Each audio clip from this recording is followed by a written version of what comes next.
اللہ پر ایمان ہے، اور ایک عقلی ایمان بھی ہے، اور شاید ایک اندر سے بھی انسان کو وہ ہوتا ہے کہ کوئی خدا ہونا چاہیے۔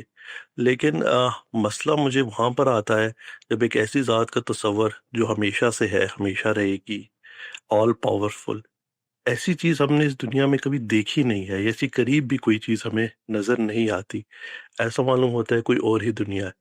تو یہاں پر آ کر کبھی کبھی مجھے شاک و شبہات پیدا ہوتے ہیں، تو کائنڈلی اس پہ گائیڈ کر دیں۔ یہ جو آپ کو شکوک و شبہات پیدا ہوتے ہیں، اس لیے پیدا ہوتے ہیں کہ آپ ان چیزوں کے بارے میں غور و فکر کر رہے ہیں جو آپ کے دائرہ علم سے باہر کی چیزیں ہیں۔ تو ہمارا مسئلہ تو یہ ہے کہ ہم اپنے خالق کو تلاش کریں۔ کیوں؟ کیونکہ ہم مخلوق ہیں۔ اگر خالق بھی مخلوق ثابت ہو جاتا ہے تو پھر اس کا خالق بھی تلاش کرنے جائیں گے۔ وہ مخلوق ثابت نہیں ہوتا، اس کو مخلوق ثابت کرنے کے لیے میرے پاس کوئی ذریعہ علم نہیں ہے، لہٰذا جب یہ سب کچھ نہیں ہے اور میں اس پر غور کرنا شروع کر دیتا ہوں، تردد اور اضطراب کا شکار ہو جاتا ہوں۔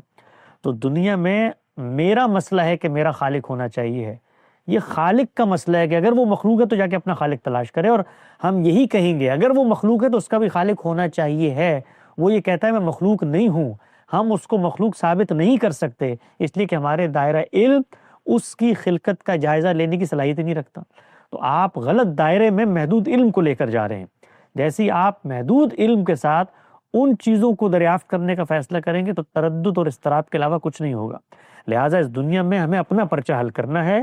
ہمیں یہ آواز پہنچی ہے پیغمبروں کے ذریعے کہ خالق موجود ہے، ہماری عقل کہتی تھی کہ خالق ہونا چاہیے ہے، پیغمبر کہتے ہیں کہ یہ حی و قیوم ہستی خالق ہے، ہم اس کا پیغام تمہیں پڑھ کے سنا رہے ہیں، بس یہی ہمارا دائرہ علم ہے، اس سے باہر کی بحث علم اور اپنی حدود سے تجاوز ہے۔ قرآن مجید نے کہا ہے وَمَا أُوتِيتُ مِنَ الْعِلْمِ إِلَّا قَلِيلًا، کہ تمہیں تھوڑا علم دیا گیا ہے۔ تو ایتھنز کے مابت خانے پہ لکھا تھا اے انسان اپنے آپ کو پہچان۔